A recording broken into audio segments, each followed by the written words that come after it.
好啊，歡迎大家嚟到參加我哋今日嘅 workshop 啦。咁我就係輸入政策研究所嘅 Peggy，就我同大家講下今日嘅流程先啦，係啦。咁今日我哋其實就好簡單啦，話介紹下我哋嘅嚟緊都仲會有啲其他老師嘅活動嘅。咁然後咧就會進入我哋呢一個 workshop 啦。咁首先就請到我哋嘅嘉賓 Harry 啦。咁就佢就係一個好有經驗嘅喺城市要養蜜蜂嘅工人啦，咁啊同我哋介紹下一啲喺香港做緊嘅保育工作啦，然之後咧就係、我哋就前面已經好多材料準備緊，大家去整一個蜜蜂類罐啦。咁然之後最後有啲再多少啲嘅講解，然後就有啲咩問題都可以歡迎發問咁樣嘅。係啦，咁咁我而家係翻新啦，我都係喺消政策研究所做緊翻工嘅，我係翻 part time 啦。咁如果大家之前有參加過一啲 online 嘅 session，都有見過我啦。我其實係大一嘅，而家係喺 Civic Exchange 係翻 part time 啦。咁我而家同大家講少少，即係 revise 下啦，有關咩係 nature-based solution，咩係呢個基於自然解決方案呢樣嘢啦。咁大家如果係即係呢度嘅老師，應該都係報咗名參加我哋呢個比賽啦。咁呢個係一個好核心嘅一個主題啦，就係 NBS。咁佢呢個國際自然保護聯盟 IUCN 佢定義就係有三個好大嘅重點啦，就係保護可持續管理同埋恢復一啲自然同埋俾人改變過嘅生態系統嘅行動啦。就係通過呢三樣嘢 protect、manage 同埋 restore 咧，係去 improve 呢個 ecosystem，improve 呢個生物多樣性嘅。但係同時間做呢樣嘢嘅時候咧，係要有效同埋適應性咁樣去應對一啲社會挑戰啦。同埋係會即係成嚿嘢就係要令到人類嘅福祉同埋生物多樣性都有效益咯。咁呢個就係一個呢個基於自然解決方案嘅一個宗旨啦，係啦。咁大家之後喺學校做過呢個比賽啦，呢啲嘅 plan 都係要將呢幾個嘅 concept 係要記實啦。係啦，咁同埋如果係你上網查 IUCN NBS 就會見到佢有8個嘅 criteria 去 fulfill 啦。咁如果你哋之後整嘅一啲嘅比賽入邊嘅呢個 plan 呢個 project 咧，就要根據翻呢8個嘅準則啦，去設計嘅。咁但係如果你想再去了解更加多，即係詳細啲嘅資訊，乜嘢係 NBS，或者係講下即係睇下之前我哋講過有關呢個比賽一啲嘅資訊啦，可以 scan QR code 或者上我哋嘅呢個 YouTube 去揾我哋。之前嘅呢個seminar 啦，係啦，之前有過2次嘅，有一啲嘅大學嘅教授啦，同埋甚至嚟自 IUCN 嘅主任啦，係嚟過香港嚟做過分享嘅，係啦。咁而家呢個就有啲好專業嘅知識，係啦。跟住呢邊都係一個之前係都係喺呢一個場地舉辦嘅一個 NBS 嘅一個 seminar 啦，係邀請咗好多唔同嘅環團嘅代表嚟同大家分享嘅，係啦。咁大家得閒有興趣都可以睇翻。好，咁啊，講翻啦，頭先就係提到嘅比賽啦，咁啊，我知道在座都有啲老師啊，學校就係報名嘅。咁其實就係我哋即係希望啦，學校可以即係即係而家認識多啲乜嘢係 MBS 啦，同埋即係都有一個活動咧，係可以俾老師同學生一齊去組隊參加嘅。咁就可以睇下咧，喺學校入邊有冇辦法可以做到一啲嘢係可以促進到呢個biodiversity 啦。咁因為每一間學校嗰個環境都有啲唔同啦，咁所以其實就會係基於你哋學校嗰個環境咧，睇下有冇啲乜嘢地方可以即係改善咧，係可以做到一啲咁樣嘅嘢嘅。係啊，咁就呢個比賽咧，咁就詳情可以 send QR code 啦。咁啊，有興趣嘅學校都可以報名啦。咁我哋個 website 上面都會有更加多資訊啦，同埋頭先嘅 YouTube 都有再詳細解釋嘅。咁咧，雖然咧就話好似截咗紙咁啦，仲可以報名嘅，其實因為咧就係我哋即係一連串嘅老師嘅 training 啦，加埋今日嘅工作坊啦，其實真係想即係老師了解多啲呢啲資訊之後咧，就可以帶入去學校啦。咁樣就寫嗰個 proposal 啦，因為 proposal 咧就4月先截止嘅。係啦，咁我哋係計收到 proposal 嘅，係啦，咁啊，所以就呢個就大家記住啊，報咗名嘅學校即係幾月4月咧就要交呢個 proposal 嘅。咁同埋我哋再之後咧，報咗名嘅話，我哋都仲會有一啲 guideline 嘅，究竟點樣寫 proposal 啊，成啊，咁都會再 send 俾大家嘅。咁嚟緊我哋咧都仲有3場唔同嘅研討會啦。頭先咧我哋2場同埋今日嘅 workshop 都主要係關於 NBS 啦。咁但係其他其實仲有好多其他嘅環保議題，就係例如減碳啦、可持續消費啦，同埋減廢啦。咁呢一個我哋嚟緊咧都會擺上網啦，或者會擺整個 TCS 嘅，咁係啦都可以留意啊。咁有興趣都係可以報名嘅。咁除咗一啲嘉賓講解啲即係好資訊性嘅資訊之外咧，我哋其實都仲會請咗啲其他機構咧，即係同大家分享下究竟喺學校度究竟可以點樣做咁樣咯，就唔係淨係聽啲理論咁樣嘅，係啦。咁另外啦，都再推廣下啦。咁我哋咧其實每一年暑假咧都會有一個叫 YEA 嘅青年環保大使計劃啦。咁其實主要咧就係培訓啲中三至中五嘅同學仔嘅。係啦，啱啱頭先同大家分享嘅 Valentine 咧，都係我哋其實嘅其中一個 YEA 啦。係啊，咁我哋清完之後咧，咁其實都係有機會可以加入我哋呢度嘅大學 Year One 就已經可以嚟做實習咁樣。係啊，咁其實咧主要咧都係一連串嘅活動啦，有啲學生咧可以認識多啲關於氣候變化嘅問題啦，唔同嘅議題啊，咁同埋就係即係除咗喺度上堂之外，都仲有好多啲出去嘅活動啊，甚至乎可以同唔同界別嘅人士啊，即係可能係一啲環團做緊嘅人士啊、NGO 啊，甚至乎係啲商界啊，同可持續發展有關等等嘅人士去傾偈嘅，咁啊即係真人圖書館嘅活動啊等等，咁就希望即係可以培養佢哋多啲嘅興趣啊，同埋一齊學下點樣做 project 啊等等嘅。咁呢個都係呢個詳情咧，都係之後會 upload 上我哋嘅 website 啦。咁啊歡迎咧老師可以介紹俾你嘅學生參加啦。甚至乎咧，我哋嚟緊咧都想諗啲，因為我哋其實每一年暑假咧，我哋咁樣招咧，只係可能得30個學生咁樣。咁但係我哋都想多啲學生咧可以參與到啦。咁同埋可能即係而家啲學生都好忙啊，即係成日都要補課啊，成日好難夾時間。咁咧，所以咧，我哋即係如果你哋學校有興趣咧，可以邀請我哋啦，我哋去你哋學校度幫你哋搞俾你哋嘅學生，可以配合到你哋嘅補課嘅時間啦，跟住又可以喺學校嗰度教啦，咁就專門係你哋嘅活動咁樣咯，係啦。咁另外啦，就係咧，我哋咧上年年尾嘅時候咧，我哋嘅同事咧都去咗亞馬遜森林嘅，係啦，包括Harry 都係一齊去嘅。咁我哋就拍咗好多片啊、相啊嗰啲咁樣嘅嘢啦。咁我哋嚟緊咧會出一個紀錄片嘅，係啦。咁啊，東方星佢都係有去嘅，咁佢就已經擺咗2條片啦。咁啊，大家想即係知道下個內容，可以上嚟睇嘅。咁當然啦，但係我哋入學校嗰條片就會正經少少嘅，係啦，因為有老師都話嚇佢條片學校唔播都得喎，咁樣好多要嘟晒佢喎，咁樣咁我哋有條正經啲嘅，係啦，咁我哋詳情都係稍後都會發放嘅，咁有興趣都係可以記低先，係啦。咁今日咧事不宜遲啦，就係交俾我哋嘅嘉賓啦。我哋之前咧都有同佢做過一個少少嘅訪問啦。咁之後就想了解多啲咧，都可以再上 YouTube 嘅。咁就好，交俾你啦。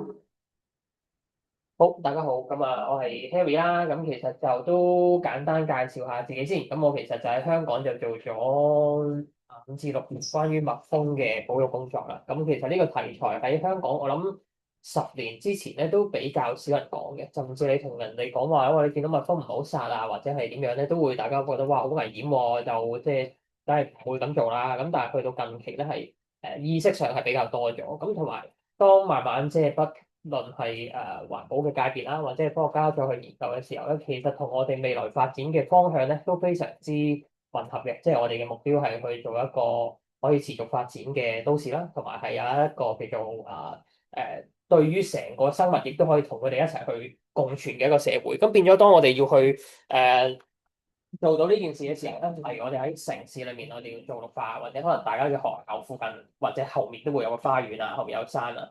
咁必然會遇到嘅一個問題咧，就係生物嘅相遇啊，即係不論係昆蟲啦，或者其他嘅動物啦。咁究竟即係蜜蜂喺呢件事上面係一個點樣嘅角色咧？我哋又應該點樣同佢哋相處咧？都想透過今日即係短短2個鐘頭咧，就簡單同大家分享一下，其實件事係點樣。咁如果我問大家喺你腦海入邊，我而家講蜜蜂，佢係一個點樣嘅樣？咩顏色啊？黃黑啊？幾大咧？可以用你嘅手 show 俾我睇。有啲咁啦，有啲有啲咁啦，咁有啲咁啦。其實都幾模糊嘅，即係要你去，例如俾張紙你而家畫佢出嚟，你淨係大概記得嗰個可能卡通嗰個樣。咁所以咧，我哋今日就嚟去簡單了解一下成件事究竟發生緊咩事啦。好，咁首先當然啦，第一個問題我哋了解咗乜嘢係蜜蜂先啦。咁啊，其實蜜蜂呢樣嘢咧喺我哋腦海裏面，好似頭先咁講咧，都唔係幾清晰嘅。咁所以咧，我哋就嚟嘗試一下玩個遊戲先。呢度有6張相，你幫我逐張紙咧。如果你覺得嗰張係蜜蜂咧，咁你就即係示意俾我知道啦。咁我定義咗蜜蜂係咩先啦？我哋今日嘅定義係佢可以生產到蜜糖，我哋喺超級市場咧買到嘅，咁就係蜜蜂啦。OK，好。第一張呢個。你哋嘅左上角係咪？有人舉手。OK，好。中間呢張都有啲啊。好，第3張我比較多啲啦。好，第4張。哦，呢個差唔多。好，第5。OK，第6。有啲朋友張都舉嘅啫，好啊，咁開估啦。咁其實咧，咁你幾先我哋擺出少少先。其實咧，呢度咁多隻裏面咧，得一張係真係蜜蜂嘅。咁係即係我頭先定義嗰個蜜蜂就係、你睇到我個邊位係啦，呢一隻呢一隻先係頭先所講嘅蜜蜂係啦。咁啊，因為咧其他幾款咧都係唔同種類嘅生物嚟嘅。咁我簡單噏一噏啦。咁首先最左上角呢一隻咧，其實你見到佢個樣好似蜜蜂咧，有啲黃黑間咁樣啦，但係其實佢唔係嚟嘅。我哋望下佢個頭先，你 focus 喺佢個頭，你覺得佢似嘅？嚇咩啊？sorry，螳螂啊！有聽人烏蠅啊，其實佢係同烏蠅同一個科嘅，咁就會叫做食牙形啦。咁如果有種嘢嘅朋友，可能都曾經遇過你嘅農作物上面咧會有蚜蟲啦，一啲會咬植物嘅小蟲啦。咁呢款嘅烏蠅咧，所謂烏蠅啦，就淨係會去捉嗰啲蚜蟲咧，就會作為佢哋BB 嘅食糧咁樣嘅。咁所以咧，我哋同一時間都係對於植物有一個好好嘅效果嘅，因為想表達其實就係好多昆蟲我哋眼中咧覺得佢好似都冇用又核突咁樣，但係其實唔係，喺大自然裏面都有佢嗰個功能。咁究竟我哋點樣同佢哋共處，就係要首先知道佢有咩用先。當我哋知道咗嘅時候咧，就可以安排啦。原來城市某啲位咧係要留俾佢哋嘅，某啲位置咧係我哋人去使用。咁點樣將佢分隔咧？就係我哋要做嘅工作。好，第2本講下呢個先啦。呢本頭先都多人舉手嘅，咁啊我都聽到頭先人講噶啦。咁其實佢個名就叫 Bumblebee 啦。咁就話佢係蜜蜂咧，生物科啊嘛，大家都係嘛。生物分類上面咧，即係個學名上面咧，佢都係蜜蜂嗰個家族嘅。咁但係佢同我頭先定義有少少唔同，就係佢冇辦法生產到大量嘅蜜糖。佢哋個家族咧好細嘅啫，即係一個例假設呢一隻，佢隸屬於嗰個家族咧，可能係得100零200隻。咁但係你平時見到例如睇 YouTube 啊，養蜜蜂嗰啲片咧，攞出嚟一塊都可能有過千隻㗎。咁所以佢哋嘅產量係非常之細嘅，少到係淨係夠佢哋自己食嘅啫。咁基本上就唔會變成產品，所以你唔會見到有 Bumblebee Honey 呢件事嘅。係啦，咁第3款就講下呢2款先啦。咁呢2款咧就比較喺新聞裏面會常聽到啲啦，即係例如一啲比較負面啲嘅新聞啦。通常有聽過啲咩新聞？關於蜂類針到啦，係啦，敏感啦，會有啲甚至會有好嚴重嘅敏感反應，可能會死啦嘅。咁多數咧都係呢2款嘅。咁呢2款咧就係中文譯就黃蜂同埋虎頭蜂，咁英文就係 wasp 同 hornets。咁其實就2款唔同嘅品種嚟嘅。咁但係咧，佢哋同樣地咧有個特點咧，就係冇蜂蜜生產嘅，佢哋淨係咧做淨係會捕捉其他嘅昆蟲嘅啫。咁都問下大家，你覺得佢哋係食咩嘅咧？食蜜蜂嘅。OK，好。仲有冇其他？除咗食蜜蜂之外，食葉。OK，食甲蟲。OK，好嗱，呢個係第一個問題，你食咩？你記住你嘅答案先啦。好，第2個問題咧就係佢哋係唔係害蟲？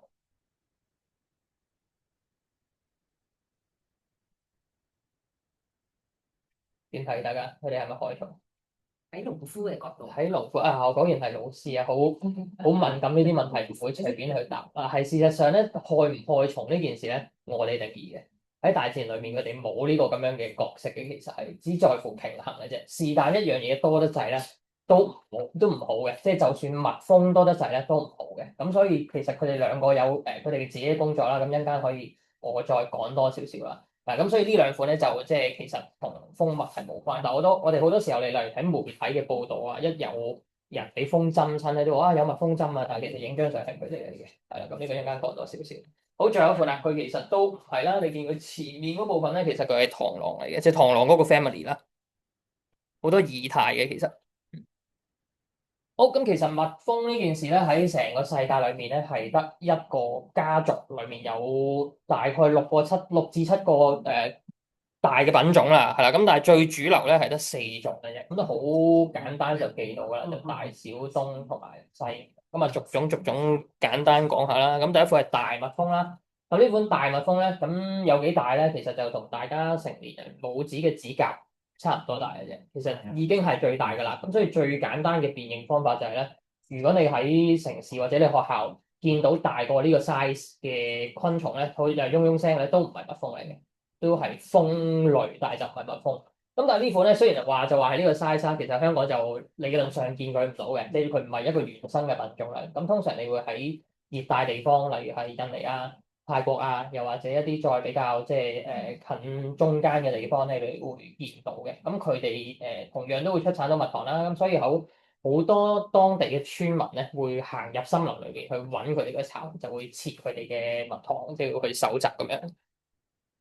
好，第二款啦，第二款咧就叫做小蜜蜂啦。咁呢個小蜜蜂咧就顧名思義好細隻嘅，佢細隻到一個地步咧，就係大家尾指指甲嘅差唔多一半，細到好似小飛蟲咁樣嘅啫。咁都係喺頭先我講嗰啲地區嘅，即係熱帶地區啊、泰國啊、印尼啊咁樣。去泰國旅行你有機會見到佢㗎，就佢哋就會有一個好細嘅巢，成個波咁樣嘅，咁多到嘅啫。咁啊〜亦都產量非常之少嘅，雖然佢哋都係有蜜糖。咁同埋你見到佢最特別嘅地方就係佢有個橙色嘅點點喺佢個尾巴上邊啦。但係咧，即係近年咧就有個問題出現咗啦。咁佢本身原產地都係喺亞熱帶地區，你當係印度嗰頭先啦。咁但係突然間喺台灣出現，大家覺得點解？係咩啊？暖化，跟住佢自己飛過去，係嘛？但係喺隔咗個海喎，我跟飛機，即係自己買飛，跟船，差唔多好近啦。啲植物即係有啲外來品種嘅植物攞咗過去，都有機會係，其實都係南美嘅，唔知點樣嗰啲啊。同係啦，冇錯，同人嘅即係活動係有關係嘅，即係例如裝貨嘅箱啦，呢啲箱其實一個隱蔽嘅環境啦，對於蜂類嚟講係個好好嘅築巢地。咁佢有機會可能咁啱有個窿，佢哋就捐入去築巢，咁啲工人自搬咗去，一打開我就走咗出嚟。咁但係咧，其實即係我諗大家有教開生物科都知道啦，一個新嘅品種去到一個地方咧，其實通常都係壞事嚟嘅，即係佢會影響咗當地嗰個生態系統。所以其實台灣咧，佢哋亦都有一啲政策，就係會同農民佢哋去講啦。如果你發現咗咧，就通知我哋去拎走或者係燒毀咗佢，因為避免佢喺嗰個地方再蔓延開去咁嘅。好，第三款啦，就係西方蜜蜂啦。咁如果你中意飲蜜糖咧，基本上都係要多謝佢噶啦。世界上有90% 嘅蜂蜜咧，都係由西方蜜蜂去出產嘅，因為佢哋同人類已經共事咗超過幾千年噶啦。咁喺呢個時間裏面咧，佢哋嘅身體結構好似變咗做一個真係可以大量生產蜂蜜嘅工廠咁樣。咁所以有好多嘅蜂蜜製品咧，都係由西方蜜蜂去出產嘅。除咗蜜糖之外，大家有冇聽過有啲咩嘅蜜蜂製作嘅產品？蜂王漿啦，係啊，養生類啊，仲有咩啊？蜂膠係，蜂膠都係養生類啊。仲有咧，有冇啲中意整手工嘅朋友？蠟做蜂蠟啦，係啦，冇錯，蜂蠟可以做到好多嘢。咁其實基本上佢成個巢咧都係有用嘅。咁所以甚至去到佢嘅 BB 啦，蜜蜂自己嘅尾針啦，佢嘅蜂毒啦，女士可能比較清楚啲啦。蜂毒近年係美容產品裏面一個即係新嘅元素嚟嘅。咁變咗，當佢哋咁有經濟價值嘅時候咧，其實而家全世界咧都有西方蜜蜂噶啦，已經係因為好多你假設你去任何地方，有人同你講，我哋有個養蜂場，咁90%都係養緊佢哋，因為佢哋嘅出產量咧係多好多嘅。例如相比起頭先嘅大蜜蜂，如果同等 size 嘅蜂巢裏面咧，佢出產嘅量有機會係5倍以上嘅。咁所以你作為養蜂人，你就一定會揀產量比較高嘅品種。嗱，咁西方蜜蜂幾大隻咧？其實就比你嘅尾指指甲大少少，係啦，大可能大1/4到啦，好都唔大隻嘅，細細隻嘅啫。咁但係香港咧而家就唔算多，因為香港嘅地理環境咧就唔係好適合好大量嘅蜂蜜出產。咁啊，呢個容後有時間可以再講啊。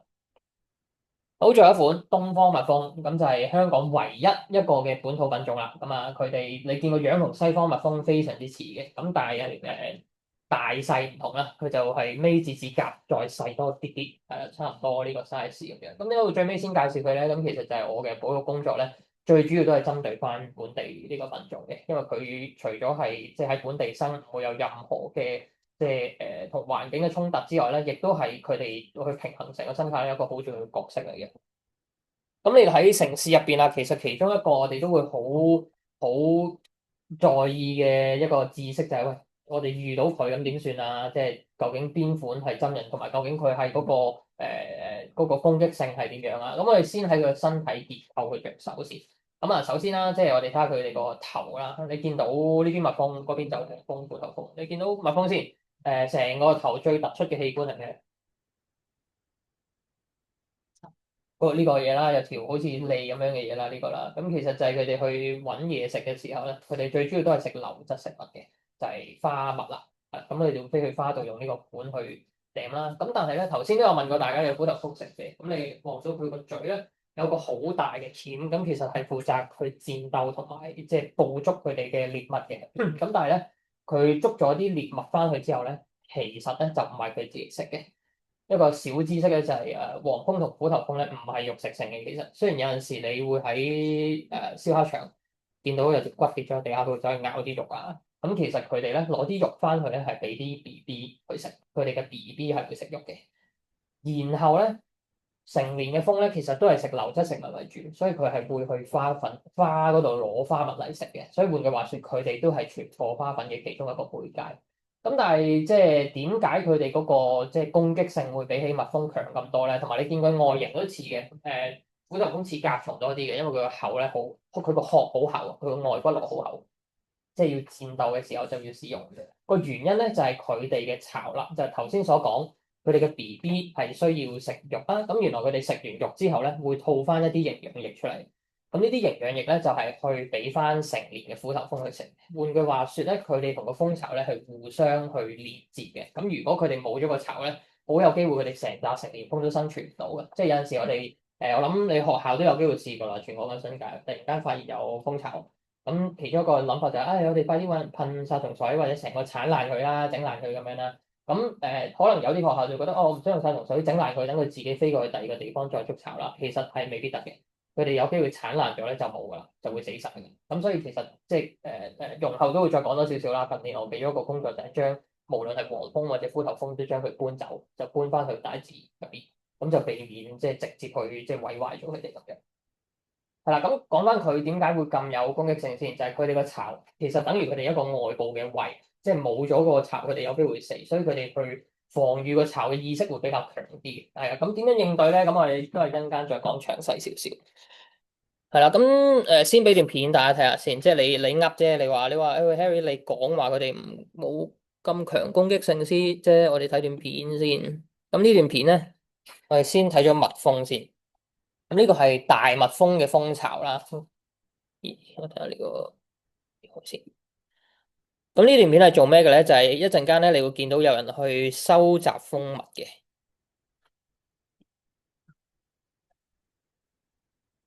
係啦，咁係大蜜蜂嘅蜂巢啦。咁佢哋收集蜂蜜嘅時候咧，首先第一件事要做嘅咧，就係要趕走咗啲蜂先。先講蜂樂嗰度佢哋其實你見佢哋都係徒手去撥。咁當然啦，你唔好自己嚟啦，喺香港唔好見到佢炒咗撥啦。係啦，咁佢咧，你見佢冇戴手套嘅，其實個原因就係咧，對於蜜蜂嚟講咧，佢哋成個巢咧都係可以重建嘅喺佢哋嘅概念裏邊。咁所以就算你去接觸佢哋嘅巢咧，一般佢哋係唔會有太大嘅反應。咁但係當然，如果你接觸嘅時候有咁捏到佢哋啦，或者太大幅度令到佢哋太過驚咧，佢哋係有機即係會真係唔攻擊嘅都。咁但係你見到其實佢哋嘅容忍力都幾高嘅，視乎天氣啦。咁有時天氣都會有影響。咁然後啦，個巢咧，你見到上面有頭先有啲閃靈靈嗰啲嘢咧，就係花蜜，然後上面封咗蓋呢啲咧，就係蜂蜜。花蜜同蜂蜜係兩樣嘢嚟嘅，即係佢將花蜜轉化咗變咗做蜂蜜。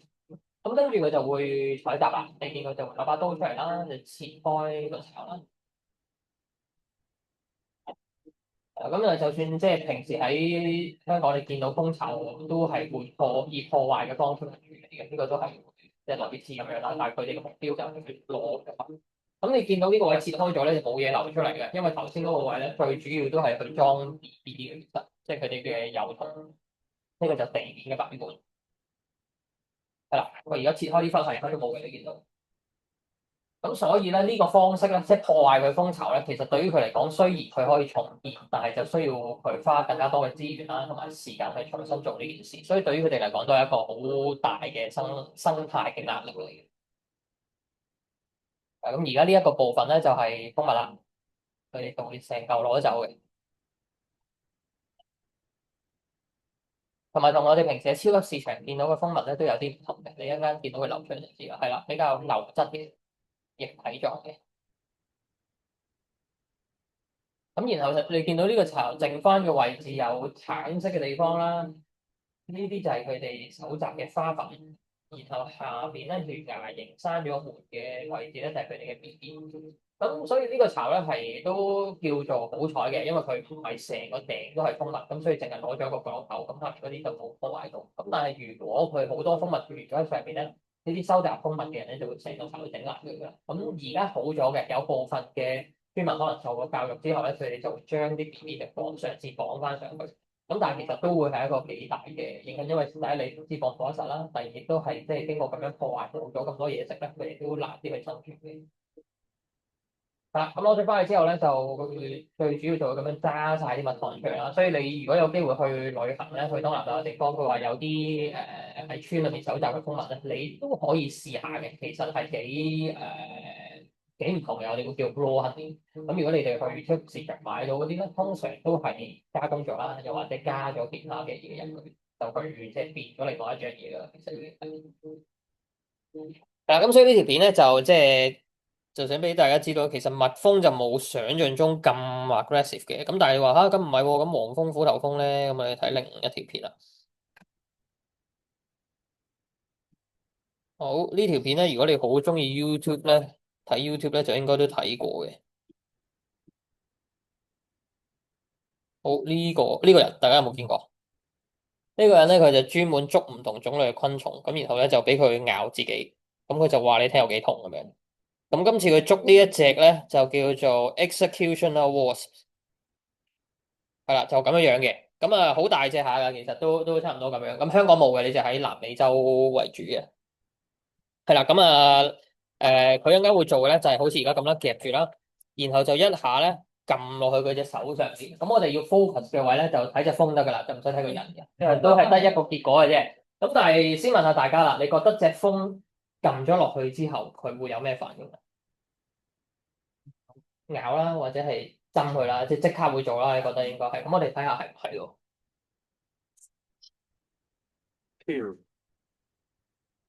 撳住隻蜂㗎，咁你見佢咧，雖然係撳咗落去咧，其實隻蜂咧一開始係唔知發生咩事，佢係冇反應嘅，幾乎一路都冇嘅。咁當然擺得太耐針。係啦，咁你見後面剩翻嗰半咧都係咁嘅啫，佢就係。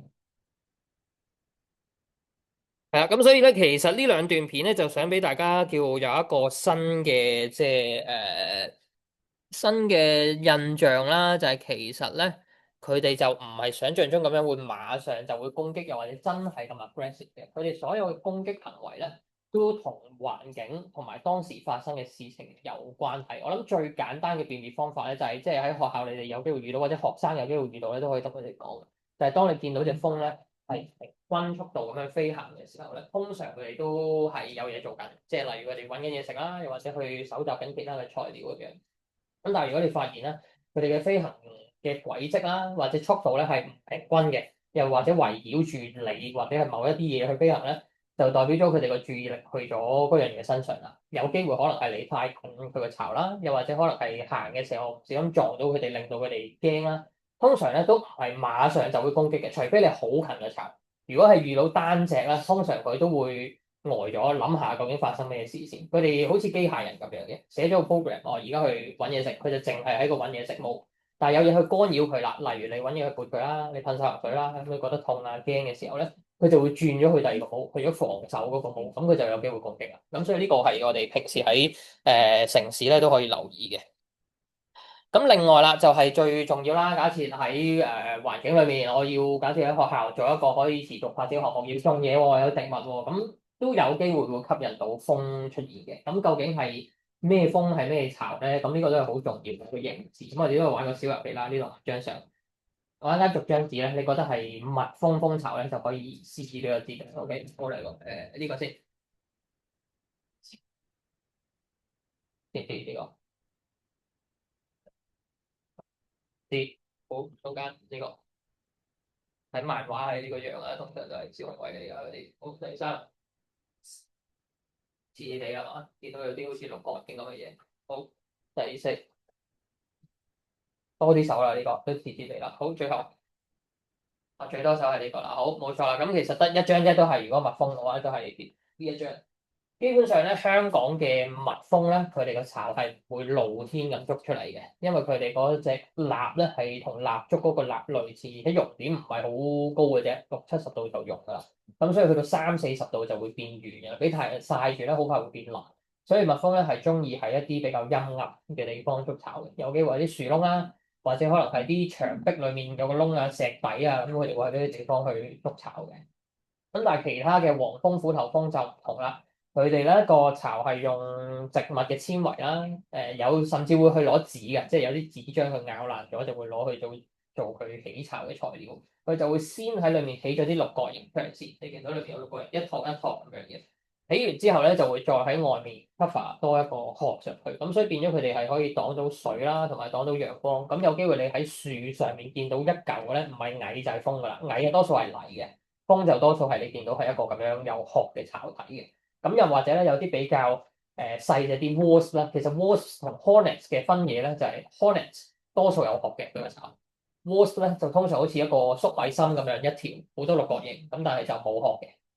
係啊，咁所以你有機會見到嘅時候，你就可以辨別得到佢哋究竟係邊種類型嘅蜂啦。咁但係唔同嘅蜂咧，亦都有分攻擊性嘅。咁究竟係咩危險啲，冇咁危險啲咧？其實就同佢品種嘅習性有關啦。咁一般嚟講咧，如果嗰個巢出現嘅地方咧，距離人群使用嘅地方有超過5米至10米以上咧，其實都係安全嘅，需要特別去理佢，因為佢係唔會無端端去人群嗰度。對佢嚟講咧，人群係冇任何嘅嘢俾到佢嘅。咁所以即係如果佢係一個好高嘅樹頂，基本上唔使理佢。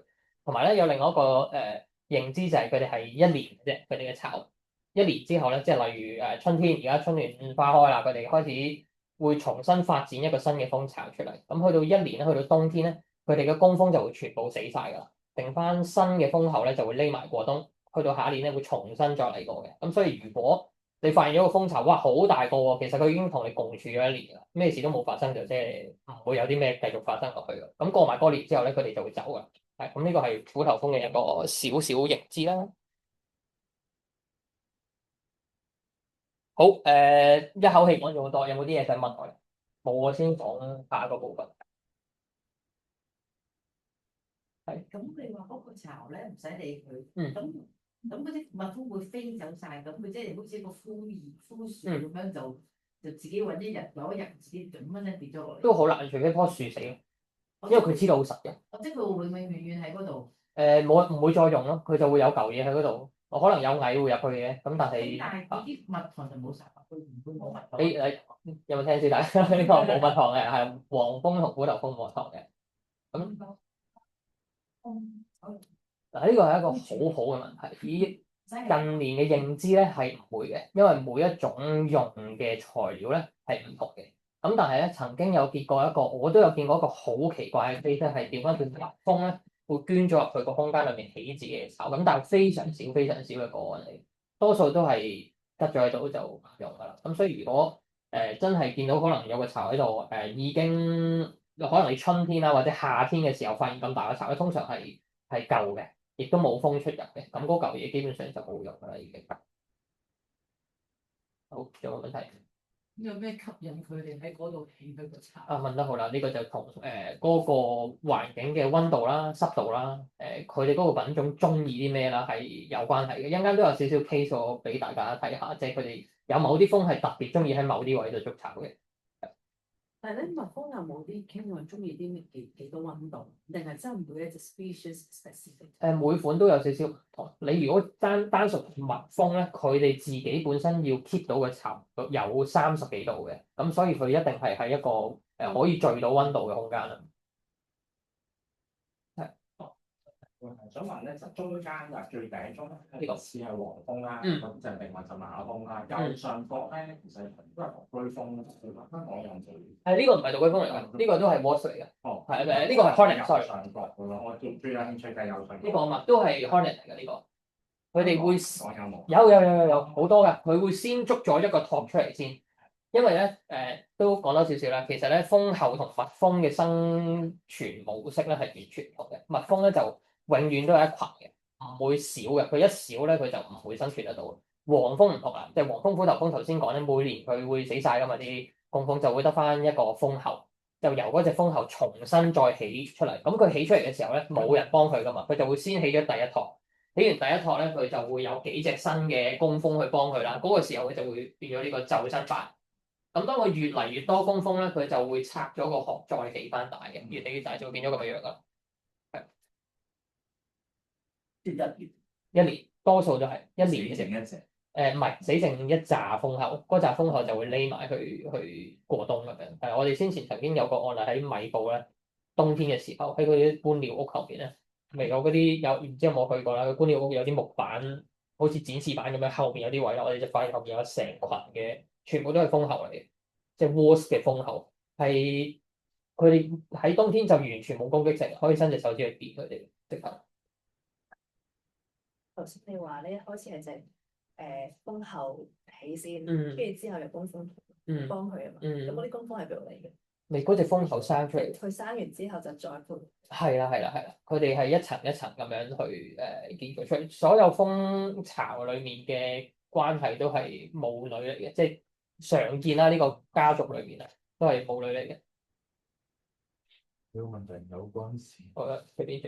通常啲動物咧驚煙㗎嘛。哦。但係點蜜蜂見到煙係穩定？嗱，呢個都唔完全正確嘅。其實頭先你段片大家都見到有煙啊，嗰啲係某一兩個品種嘅蜜蜂先至會所謂穩定。其實佢係唔知發生咩事，因為煙會阻斷咗佢哋溝通嗰個訊號。香港嗰隻會驚嘅，會混亂，會飛到周圍都係嘅，直頭係。所以大部分都蜜蜂咧，大部分都驚煙嘅。但係調翻轉黃蜂同虎頭蜂咧就唔係啊，因為佢哋防禦性比較強啦。有陣時例如某啲攻擊性比較高嘅蜂咧，係有煙咧，佢會揾煙嘅源頭，跟住飛去睇咩事嘅。即係曾經有個案例喺台灣發生，台灣有亞洲區防禦性最強嘅蜂叫黑尾蜂咁樣啦。佢話曾經有個 case 喺下面放煙，諗住瞓，佢哋追落嚟睇咩事，然後就攻擊有煙附近嘅生物咯。佢唔知係咪你放噶嘛，總之附近有生物佢就攻擊咁樣。咁所以就唔係所有嘅動物都會，即係唔係所有嘅蜂類都會驚嘅，但係佢會思考係咪同火有關，佢就會去睇發生咩事。頭先講過咧，咪話一拆佢咪會死嘅。係。但係咧，其實我學校見過一個細個，你即刻 call 政府搞掂佢。其實冇得搞喎，學校裏邊都唔能夠因為話搞佢就死而由佢傳。搬走佢咯，成個搬走去。可以揾邊個愛嚟搬？香港暫時應該都我做緊，我另外即係一啲類近嘅 partner 做緊。如果係黃蜂、虎頭蜂就淨係得我哋處理緊，因為難度比較高，同埋亦都好老實咧。搬嘅成功率咧應該係得30% 左右，即係搬咗去佢能夠 survive 得到。但係喺我哋嘅概念裏面就係好過你用化學物質殺死咗佢，因為呢個後面都會講嘅。其實你噴咗之後咧，有好多持續落去嘅影響，即係你噴咗嗰個地方對周圍嘅人啦、生物啦同埋其他嘅昆蟲都會有影響。咁所以我哋寧願我哋搬咗去，佢真係自然嘅死亡，佢變翻營養去翻大地嗰度，都係另外一個好事咯。我哋起碼覺得。搬咗之後，佢哋如果有啲本身飛咗出去，佢揾得翻。揾唔翻嘅，所以我哋做嘅時候，亦都要好揀一個啱嘅時間，盡量將最多嘅蜂攞走。有冇？冇啊，就繼續唔講啦。好啦，咁咧頭先又好簡單，即係一啲叫風嘅知識啦。咁但係其實咧都有好多係我哋有啲迷思嘅。咁呢個講咗啦，即係蜜蜂係咪好 aggressive 啦？咁第二個啦，蜂后嘅角色係咪一個 leader 嘅角色咧？即係佢睇戲係噶嘛，即係會坐喺個王座嗰度，好似你去攞蜜糖啦，係咪咧？大家覺得？唔知有開估咯喎，咁其實就唔係嘅，係啦，佢主要嘅工作咧都係去產卵嘅啫，係啦，咁佢產卵嘅量咧係一晚可以超過1000粒嘅，如果需要嘅時候，基本上佢哋一出世成咗交配過程之後咧，佢哋就全個生命周期咧都淨係生蛋嘅啫，咁啊佢就亦都唔需要再次交配嘅，交配一個周期。完咗嗰個交配周期之後，就可以不停咁生蛋。咁同埋佢即係但係調翻轉咧，就係佢嘅生蛋能力下降咗之後咧，其實啲蜜蜂咧，即係其他嘅工蜂咧，係有權力去唔要佢嘅，覺得佢冇再有呢個能力再做落去啦，佢就會即係毀滅咗佢，或者係唔理佢，唔餵佢食嘢，唔餵佢食嘢，唔餵佢食或者趕走佢。然後佢哋就會做過一隻新嘅蜂后，即係喺蜜蜂嘅世界裏面啦，就會做過一隻新嘅蜂后出嚟，就取代咗佢嘅位置咁樣嘅。咁所以基本上就係佢哋會不斷咁樣換蜂后，係啦。咁啊問多個額外問題，你估下一隻蜜蜂嘅壽命有幾長？即係工蜂，唔係蜂后，工蜂。2個禮拜。2個禮拜，仲有冇？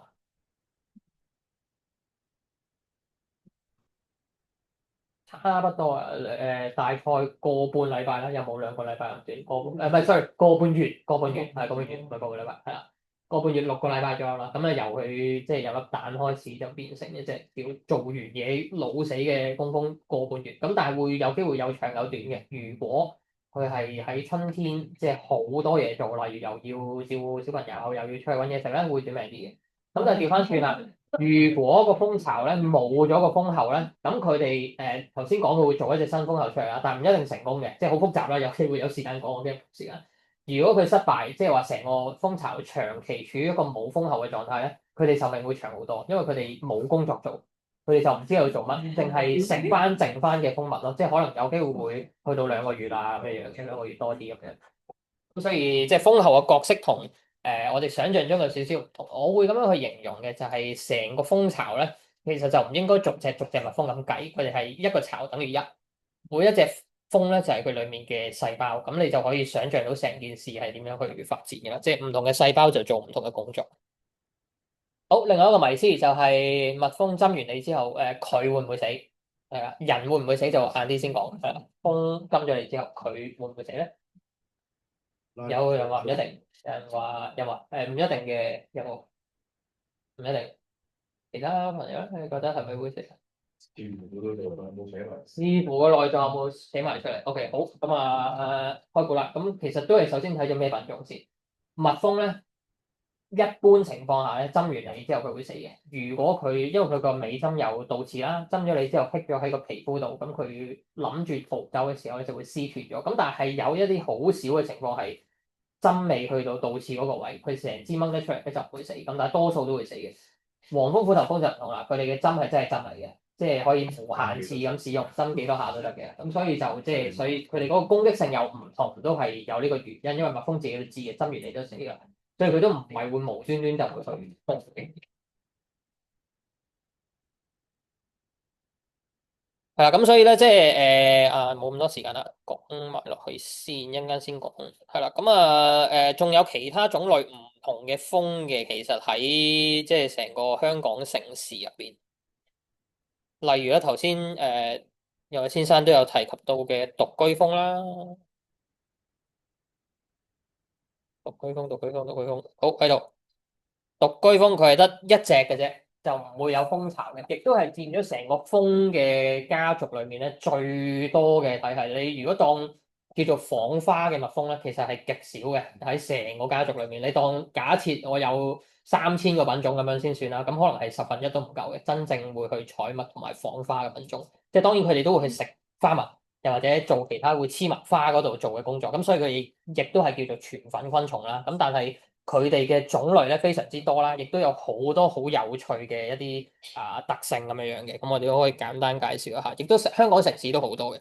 例如第一款啦，你見到呢條蟲咧，就唔係蜜蜂，即係唔係獨居蜂嘅蟲嚟嘅。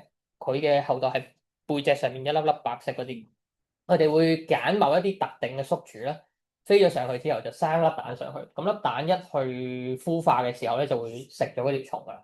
咁所以你就想象得到啦，其實佢對於人類咧都有一個好大嘅幫助嚟嘅。因為如果你中意昆蟲咧，你都會認到呢一類型應該都係蝴蝶或者飛蛾類嘅幼蟲啦。蝴蝶同飛蛾咧，成蟲，蝴蝶嘅成蟲，我諗我哋學校都好中意嘅，即係做嗰啲叫可持續 project，通常諗下整個蝴蝶園啦，成啦。咁但係其實蝴蝶嘅幼蟲咧喺農業嚟講係害蟲嚟嘅，即係佢哋會去即係攻擊農作物咁樣。咁所以呢種獨居蜂咧，其中一個喺我哋人類世界嘅益處咧，就係佢哋會平衡翻呢一啲攻擊農作物嘅品種嘅數量。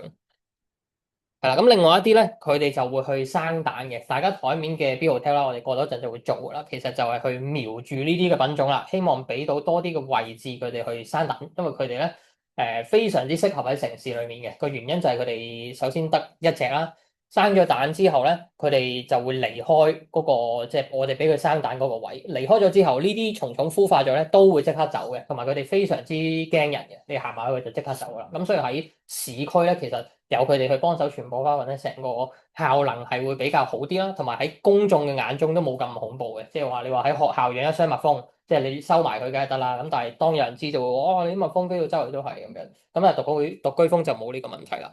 佢哋就會生一粒蛋啦，然後就揾啲花粉啊，或者佢哋需要嘅食物咧，就去包住佢，等佢哋去孵化咧，亦都會食咗呢一啲嘅食物嘅。係啦，呢款就係啦，香港其中一款非常之常見嘅獨居蜂咧，就叫切葉蜂啦。佢哋當生咗蛋之後咧，就去咬一塊葉，就飛翻個窿窿嗰度咧，就去塞住個窿咁樣嘅。係啦，我哋一陣間做嘅咧就類似啦。咁有啲會用葉啦，有啲會用泥啦。咁我哋一陣間會做一個咧類似咁樣嘅，就叫 Bee Hotel。咁其實而家喺歐美地區咧都好流行噶啦，基本上有花園或者有學校嘅地方都會做類似嘅 project 啦。咁希望俾到啲蜂入去居住之外咧，亦都可以去即係觀察到佢成個生態嘅過程嘅。咁今日俾大家做呢個咧，就係一個基本版，咁就會俾一啲竹管佢哋入去生蛋嘅。咁但係有進階版咧，係你支管一係就透明，或者係佢有啲裝置令到佢拆開咧，你可以睇到裏面嗰啲 BB 嘅孵化狀態。咁都係一個幾有趣嘅教育 project 嚟嘅。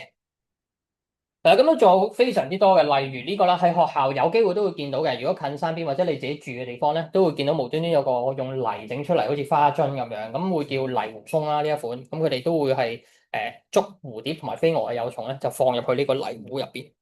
係啦，呢啲就係佢捉入去嗰啲啦。佢會用個尾針麻醉咗先嘅，未死嘅，放咗入去，咁嗰個 BB 一出世咧就會食咗噶啦。非常之多，有啲就會喺地底度築巢啦。咁咧都幾有趣嘅。地底築巢呢一款啦，咁其中一款咧講多少少啦，就係呢個女士應該會特別中意佢啊，綠色嗰隻，唔係右邊嗰隻啊，綠色嗰隻。咁呢款咧叫扁頭泥蜂啦，咁喺佢哋嘅其中一個主要嘅宿主咧就係曱甴，即係佢一生蛋就一定係捉住隻曱甴嘅，捉咗之後咧就會針咗佢個腦，係就會變咗好似喪屍咁樣噶啦，係啊，咁然後就將佢拖入個地洞嗰度啦，好似練蠱咁樣啊。咁一出世異形，我相信嗰個 concept 都係喺獨居蜂嗰度攞出嚟，係因為真係接近一樣啊，喺裏面就跑出嚟咁樣。咁所以咧，其實即係我哋去講喺城市裏面要做一啲可持續發展嘅嘢啦。其實頭先我噏嘅咁多款咧，喺香港都見得到噶，即係扁頭泥蜂香港都見到噶。有機會你學校如果係近山啊，或者有好多大自然環境，都有機會見到無端端佢就拖住隻曱甴咁樣。咁你見到例如喺香港地圖啦，咁暫時而家咧嗰個郊野公園嘅位置都仲係好大嘅，最發展得最茂密嘅地方咧就係呢個九龍半島啦。咁啊有個個案咧就係我哋先前有個朋友喺呢度，係啦，呢度係果欄，係啦，油麻地果欄。咁咧佢就喺呢個位置咧去養咗一箱蜜蜂。咁我哋當時就覺得話喺度有蜜蜂，佢哋應該冇嘢食過，全部都係城市。咁我哋去檢查啦，去睇啦，睇完之後咧就發現咧佢哋裏面嘅食物量咧，比起我哋即係當時嗰個季節咧，比起我哋喺農場可能更加多。咁個原因係啲咩咧？原來咧當時個季節係冬天，香港冬天最主要開花有花蜜嘅品種咧，就最主要係一種叫鴨腳木嘅植物，即係唔係公園見到花草嗰啲喎，鴨腳木嘅樹嘅版本。咁樹嘅版本咧，基本上政府係唔會種嘅，因為唔靚嘅，佢只係一種有花蜜嘅植物。咁會喺城市咩地方咧？就係呢啲啦，發展時候剩翻嘅地方啦，或者係公園啦。咁佢哋喺呢啲地方咧，其實已經揾到佢哋足夠需要嘅食物，因為佢哋嗰個飛行嘅距離咧都幾遠嘅，大概2公里多少少。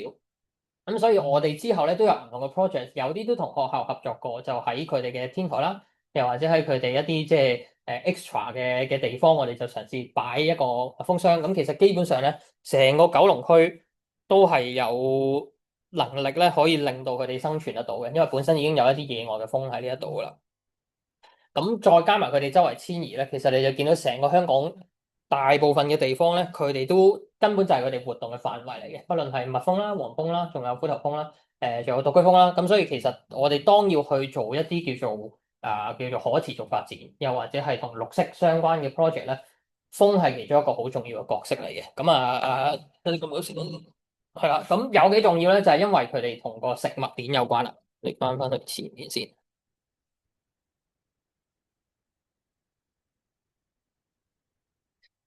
係啦，咁呢個我諗即係我哋都成日都聽噶啦，一層一層咁搭上去噶嘛。咁但係當然呢個係對於大自然嘅一個最基礎嘅解釋啦。咁當去到比較現實嘅情況咧，其實係幾複雜嘅，即係有一種嘅生物咧，有機會佢係有幾種生物都會去食佢。咁其實最底層越底層嘅生命咧，就越有呢一個嘅情況存在。即係例如係草蜢啦、螞蟻啦、蜜蜂啦、其他嘅飛蟲啦，所有類型嘅昆蟲咧。其實都係一個好重要嘅叫基層資源啦。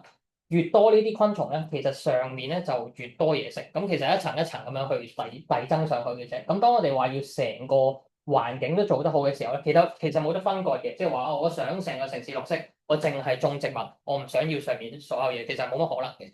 咁所以你要佢個狀態好咧，就要成件事可以平衡得到啦。咁點解成日會講話生物多樣性咧？近年咁其實個原因就係咧。如果假設我哋嘅城市裏面淨係得呢張圖嘅生物網啫，咁你可以想象喎。如果我今日同你講，我哋好憎老鼠，我哋就用任何嘅方法咧，將佢全部殲滅晒。假設真係做到啦，冇晒嘅時候咧，咁其實咧佢哋上面嘅食物選擇就會少咗。咁再有牽連甚廣嘅，其實當少咗老鼠咧，就會影響到其他 level 嘅生物啦。咁有機會就會令到成個生態就好唔平衡啦。咁如果調翻轉，我哋能夠令到生物多樣性係多嘅時候咧，咁佢就有能力去抵抗呢個問題。即係除咗人嘅干預啦、天氣嘅情況啦，假設裡面真係有一兩個品種抵受唔住死咗咧，佢都有機會咧有其他嘅嘢可以替補得到。咁其實就係一個好複雜嘅網絡嚟嘅。咁我哋希望能夠做到越多樣就越好，不論係植物嘅品種又好啦，或者動物嘅品種都好。咁所以會係我哋一個即係好重要嘅一個方向啦，因為佢哋每一樣嘢都係環環相扣嘅。例如好似呢一個種子，有冇人認得咧？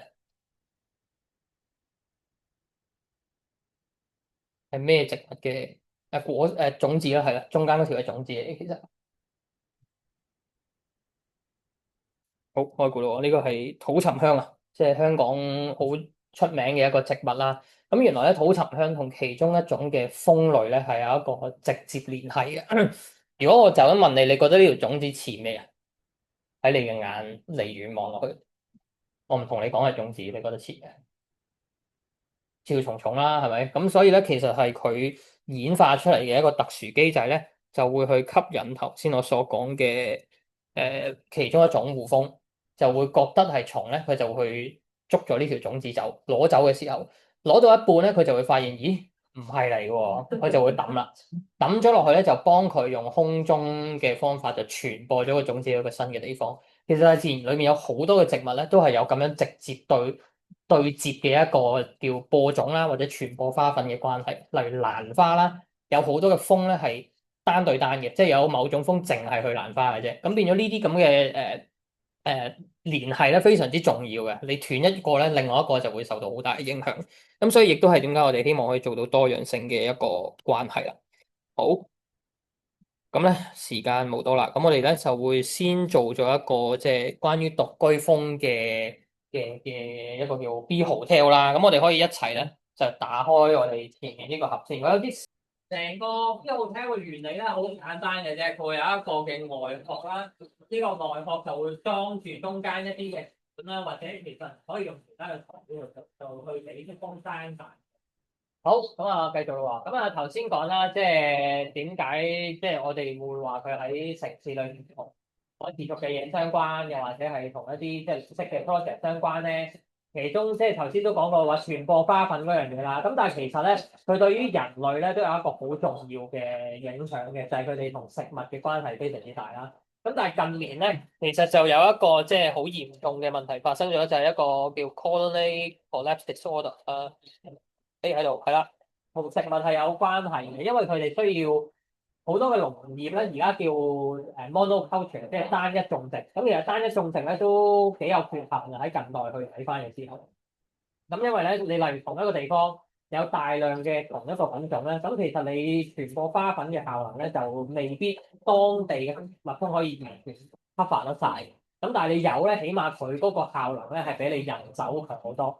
你可以想象一下，如果你係一個農夫啦，你有一棵果樹，每棵果樹咧，佢去一結果嘅時候咧，即係開花就已經會有過千朵花啦。咁如果冇咗蜜蜂去幫手傳播花粉咧，農夫就要逐朵花揾手去做，咁基本上係做唔到嘅，因為你亦都唔會只係得一棵樹。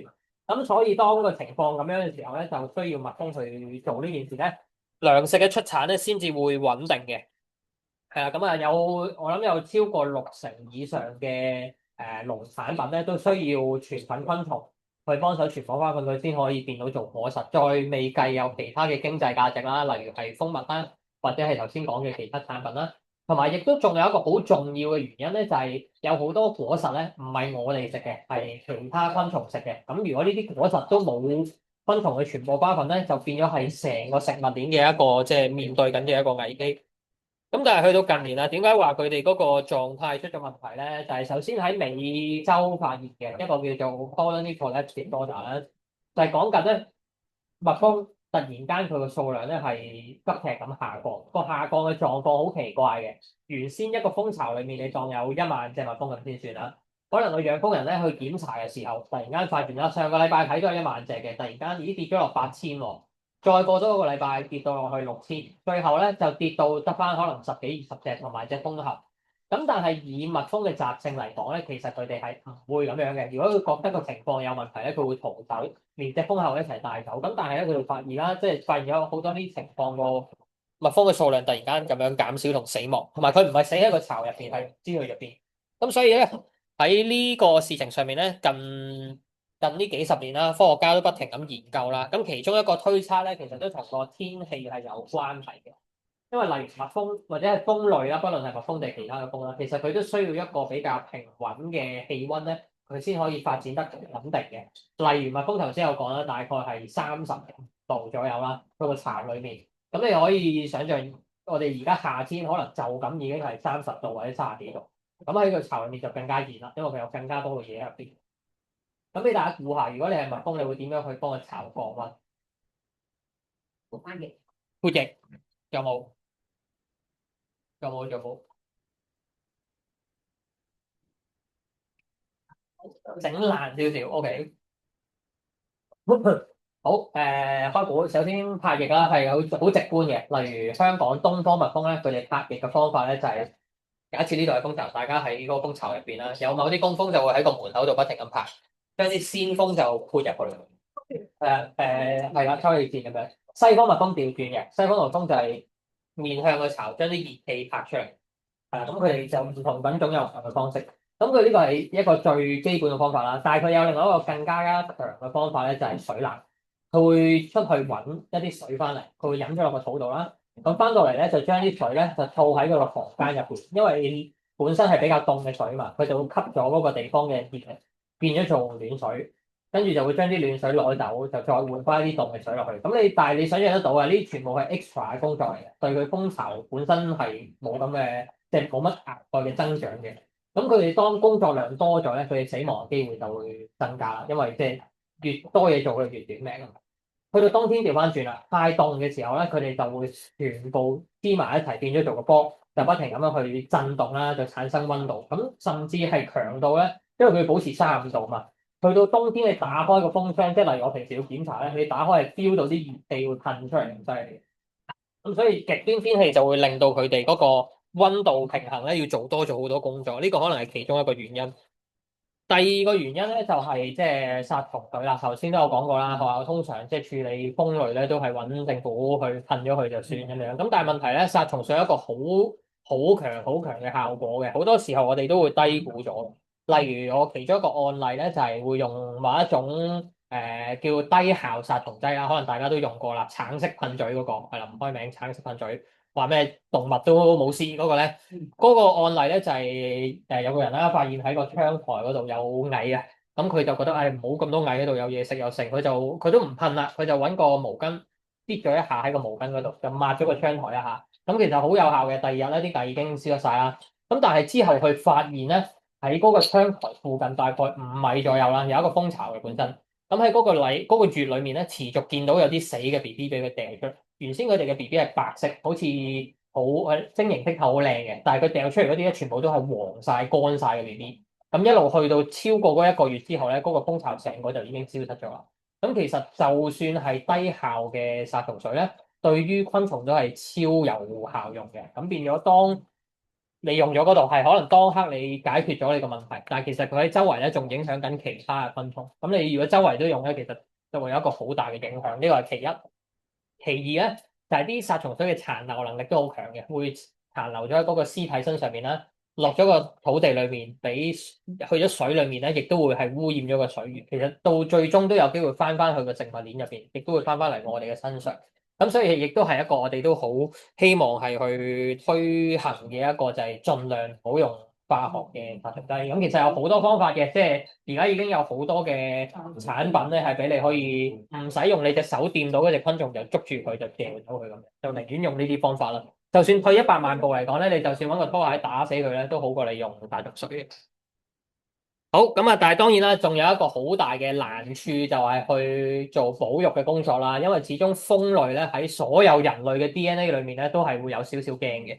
咁點算咧？咁啊，例如好似喺尤其蜜蜂啦，你見到呢張圖咧，呢個狀況呢度就唔係香港啦，但係喺香港都會發生嘅。呢個狀況就叫做分蜂啊。分蜂嘅意思咧就係每年咧蜜蜂只係蜜蜂嘅啫，蜜蜂佢會去到春天嘅時候就發現咦周圍好多嘢食喎，咁我就生多啲 B B 啦，生到咁上下咧佢就覺得咦我個巢太逼啦，咁佢就會將個巢分一半，其中一半嘅 B B 咧就會同個蜂后一齊去離開，就會揾新嘅地方築巢嘅。咁但係對於佢哋好細隻噶嘛，對於佢哋嚟講飛咁遠咧其實好攰嘅，咁佢就要喺中間揾地方休息啦。例如你見到城市入邊咧，佢就會揾一啲檐篷啦，或者燈柱啦，就停低休息。咁如果係你見到咁樣嘅時候，你會點咧？驚，好驚啦！咁之後咧，報警係啦。咁其實就例如好似呢個啦，呢個係其中一個城市案例，呢個西環嚟。就算咁高密度嘅地方都會出現。咁但係好似頭先講啦，只要你報政府或者報管理處揾咩都好咧，最直接佢都係揾滅蟲公司嘅啫，咁就都係噴殺蟲水。咁所以其中一個咧，我哋會做嘅工作咧，就係去叫將佢哋攞走啦，不論係蜜蜂定黃蜂啦。咁蜜蜂係易搞好多嘅，你見到我係都係乜都唔使着就揾埋佢嘅啫，其實就將佢成個巢就去搬走佢，就放翻去大自然咁樣。咁但係當然啦，有一部分咧，即係。如果佢已經築咗巢咧，其實你突然間攞走咗佢咧，咁佢都好難適應嘅，因為佢唔係本身搬緊屋噶嘛，搬緊屋裡面就冇巢嘅，咁呢個係搬完屋，咁我哋有啲都會將佢攞去養啦，就放入個箱入邊啦，就等佢哋可以即係生活到落去。咁但係虎頭蜂啊各樣嗰啲就唔同啦，sorry，虎頭蜂嗰啲你就要着晒裝備咁樣樣啦，咁同埋佢哋亦都有好多唔同嘅種類嘅，或者點樣處理咧都有好多唔同嘅方式。例如頭先都有講嘅，即係話啊，佢哋點解會喺嗰度築巢啊？就同佢哋本身嘅習性有關係啦。例如第一款咧，呢款叫雙色胡蜂啦，你見到最特別咧就係佢個背脊有個黑色嘅三角形嘅。咁佢哋最中意築巢嘅喺香港啊，尤其就係喺呢個抽油煙機後盤係啦。如果唔一定住村屋添㗎，我試過有 case 喺啲屋苑裏面3、4樓、5、6樓咁樣無端端同我講話，哇喺個抽油煙機度有個巢。咁其實都即係因為會同佢哋可能就中意嗰度嘅溫度啊，中意嗰度嘅濕度啊、氣候有關係咁樣。咁當然就好多學校都問嘅，例如喂，我真係唔想有咁多風喺我地方嗰個地方去築巢喎，咁點咧？其實就基本上做唔到嘅，因為只要你有植物，只要你有一啲地方啱咧，佢哋就會嚟噶啦。咁我哋唯一可以做咧就係管理嗰個地方啦。例如有呢啲喉管嘅，咁其實只要你將佢向住出面嗰個位置整翻個網，個網係呢一隻風入唔到嘅，即係比較細啲嘅網，咁其實佢就已經唔會喺裏面築巢，佢會揾其他地方。咁同埋亦都可以管理你校園裡面嗰啲植物嘅種植嘅地方啦，佢嘅構成啦，咁其實都可以讓到人同埋呢一個大自然咧係有少少距離嘅。好似頭先所講，只要你同佢距離有5米到10米咧，基本上都唔使特別去理佢嘅。咁所以呢個都會係其中一個我哋而家都會去做緊嘅方法啦，就係點樣去管理嗰個位置，令到大家去 share 嗰個空間，就唔係話佢唔好嚟，因為基本上係做唔到嘅。係啦，例如仲有呢款啦，呢款咧就好中意喺窗台啊，呢個叫二福胡蜂，係啦，咁佢哋好中意喺窗台呢啲位置咧就會築巢嘅，係啦，咁佢哋築嘅巢就好似粟米芯咁樣，咁亦都有一啲實質嘅案例係的而且確咧，即係近代比較多少少嘅，好似呢個係其中一間書院啊喺屯門嘅，咁佢哋就發現咗喺個植物裏面咧就有個呢一隻就胡蜂巢。咁佢哋就都覺得啊，既然都冇學生會埋去，咁不如就由佢啦。因為發現嘅時候已經係冬天啦，即係可能過多幾個月，佢已經自己會走噶啦。咁就基本上又係唔需要特別去理佢嘅。又或者係啊，當然有啲位會比較尷尬嘅，可能之前大家睇新聞都見過啦，即係喺某啲嘅屋苑個窗台下面，咁有個咁樣咧，真係冇人幫到你嘅。即係例如你屋企發生，你可以揾人去處理，但係好貴嘅，的而且確，因為已經冇任何方法可以出到去啦，唯一就爬出去嘅啫，即係有安全裝備嘅情況下爬出去，咁但係當然就會貴啦。咁但係如果你發現喺樹頂嘅，咁基本上都係唔需要理佢嘅。比較麻煩啲嘅就係喺泥入邊嘅蜂巢，即係如果你哋學校可能本身個位置比較近大自然多啲，有機會山坡上面咧有呢啲蜂巢存在嘅，咁就唯一可以做嘅就係盡量避免學生行到上去啦，因為呢啲你要去處理都非常之困難。係啦，咁呢啲都會係我哋處理嘅過程啦。例如呢啲喺屋村入邊本身應該唔需要去搞佢嘅，咁但係始終屋村會好緊張嘅時候咧，咁我哋就會去將佢拎走咁樣啦。係啦，咁所以咧，其實即係都想透過今日呢個活動咧，都俾大家去即係了解一下啦。其實我哋要去將一個地方變成一個可持續發展嘅位置咧，其實同一時間咧，你係建立緊一個地方俾其他嘅生物一齊喺度住嘅，因為你要有植物，佢哋就一定會存在，成個生物網絡亦都會存在嘅。咁所以咧，都好想即係俾大家認識一下，其實每一個位置，只要佢有空間咧，都可以做到頭先所講嘅嘢。例如咧，呢個就曾經做過嘅 project 啦，會喺一啲地方去起一啲小嘅裝置，令到頭先所講嘅獨居蜂或者蜜蜂佢哋經過嘅時候咧，經過嘅時候咧係會有水同埋嘢食。咁佢哋好特別，好特別嘅。我哋嘅 concept 就係話你喺度有嘢食，佢咪會喺度築巢咯。其實唔同嘅。在於佢哋而言咧，有嘢食同築巢咧係兩件事嚟嘅，即係話你喺屋企種花唔代表佢會喺度種，但係你就會提供咗一啲物資去俾佢哋啦。個概念就係假設大家喺香港唔同嘅位置有，即係你嘅學校啦，例如你做咗個 project 係會有啲 hotel，又或者有種翻一啲咧佢哋需要嘅植物，佢哋會需要嘅去攞花或者花蜜嘅植物啦。咁佢哋平時活動嘅時候咧，就好似一條佢哋嘅生物走廊咁樣啦，例如佢喺呢度飛過嚟呢度揾嘢食啊，再飛又有喎，咁佢哋遷移嘅時候咧，可以去循住呢條嘅鏈咧去唔同嘅地方，咁你會令到成個生態咧都不停咁樣去流動嘅，咁亦都係一個即係我哋好希望去喺香港推行一個 project 嚟嘅。係啦，咁最後啦，係啦，因為點解要做呢件事咧？因為其實就 green desert 唔知大家有冇聽過呢個 terms？就係你明明有好多樹嘅，但係其實生態價值係好低嘅。其實而家香港就有啲類似咁樣嘅情況發生緊，因為大家都可以嘗試走嘅時候咧，你去附近啲花叢睇下嘅。香港嘅特色咧就係會種常綠同埋葉基嘅啫，淨係得葉為主，有花嘅但係唔多，甚至有花咧你都可以去埋去睇下有冇昆蟲去採緊花粉花蜜嘅。基本上香港好少。如果大家去旅行，你有去加拿大啊或者其他地方咧，你行近花槽咧，成個花槽都係密封㗎。但係側邊啲人都照喺度即係生活咁樣，其實完全冇影響嘅。咁但係香港為咗避免呢啲情況咧，有少少特登避嘅，同埋佢哋就算揀花咧，都未必會向住動物嘅方向去諗，佢就會諗下靚唔靚啊，所以佢會揀一啲其他地方嚟嘅品種，又或者嗰種花咧冇花粉冇花蜜嘅，咁變咗再種咗喺度就真係純靚，但係對個生態就冇一個好直接嘅影響咁樣。係啦，咁所以就可持續嘅城市發展啦，都係好需要去管理。究竟除咗植物之外，生物點樣可以喺裏面 share 得到？其中有好多案例嘅，例如咧喺日本嘅呢個係，就係咧佢哋會喺你知神社好中意整一個類似咁樣嘅裝置，有啲水流咁樣啦，佢就特登留咗啲位咧，就係俾啲風咧就去飲水嘅。其實喺香港都做得到嘅呢一個，去到夏天嘅時候，尤其係。喺歐洲啦，就會喺一啲冇人用嘅位置，例如啲等車嘅地方嘅頂啊，或者例如一啲天台啊、露台嘅地方咧，就會種一啲佢哋需要嘅植物啦。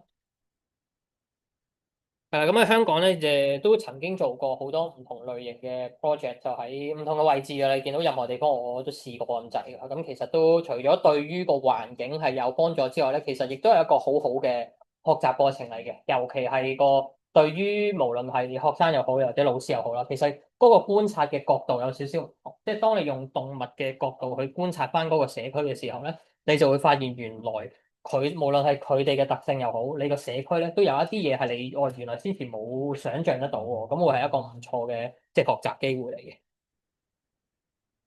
好啦，咁咧我就暫時講到呢度先。咁啊，我頭先都嗰個同事都有講啦，咁我順便都講下啦。咁其實我哋都有一啲嘅到校嘅講座係會去嘗試做嘅，咁咧就會比較，再能夠去讓到大家去親身近距離去了解多少少咧，就係會有一啲嘅呢個就我哋先前嘅場啦，而家已經冇咗啦。但係我哋會去攞一個密封箱，嗰個密封箱咧係裝咗啲蜜蜂入邊嘅飛唔到出嚟，有一邊係透明嘅。咁我哋就會攞去學校嗰度做講座，咁同一時間都可以俾學生近距離去見到咁樣。咁所以如果有興趣咧，都可以即係聯絡我咁樣啦。咁我嘅聯絡方法咧，你可以完咗之後就直接嚟揾我攞我電話又得，又或者咧你可以 follow 我嘅 Instagram 嘅，就會有唔同種類嘅活動咧，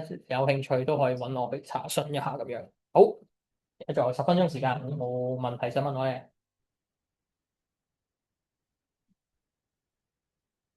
嗰個 B hotel 會唔會引入一啲 unexpected 嘅嘢？基本上唔會，呢個係做呢類型叫生態保護工作有趣嘅地方，就係當你將嗰個你俾佢哋嗰個居住環境咧個條件限制到係佢哋需要嘅嘢咧，就基本上淨係得嗰啲嘢入去嘅啫。例如我另外一個做嘅 project 就係鸚鵡啦，即係例如港島咪有隻白色嘅小葵花鳳頭鸚鵡啦，我就做咗個同港大合作嘅，就做咗個箱。咁個箱咧就係即係度身訂做，佢哋要嘅嘢我哋先擺入去，咁變咗就冇其他嘅動物會入去咯，就淨係佢哋會入去咯。呢個都類似嘅，B hotel 都。其實佢個 B hotel 咧，佢係產卵㗎嘛。佢住邊啊？哦，獨居蜂冇住嘅地方嘅，獨居蜂咧佢哋唔需要產卵，其實好少，佢哋嘅目標就係為咗產卵變咗食蜂之後。咁但係佢平時未準備好，佢就會周圍飛咯，揾嘢食，跟住夜晚瞓覺就揾個樹枝匿埋。佢哋就冇巢嘅。產卵啊，好有成啦，就對於其他嘅生物可能有啲食物嘅喎，可能佢都有啲食嘅。所以頭先就講你擺嗰個位置要盡量離開個地面咯，即係掛喺樹上面有一個叫做佢獨立嘅空間，就俾佢去存在咯。如果唔係太過近地面，啲可能係蜥蜴啊或者其他嘢近佢哋見到佢咪會去睇，或者會去搞咯。你其實掛起佢已經爭好遠，觀察嘅 level 就得啦。有冇話掛邊一種樹下邊會好啲？其實都冇關係，冇關係最好有少少遮陰咁樣。咁啊，今日就到呢度啦。咁啊，多謝大家參加，係啦。咁有問題都可以繼續問啦。咁其他嘅活動就都可以 follow我哋。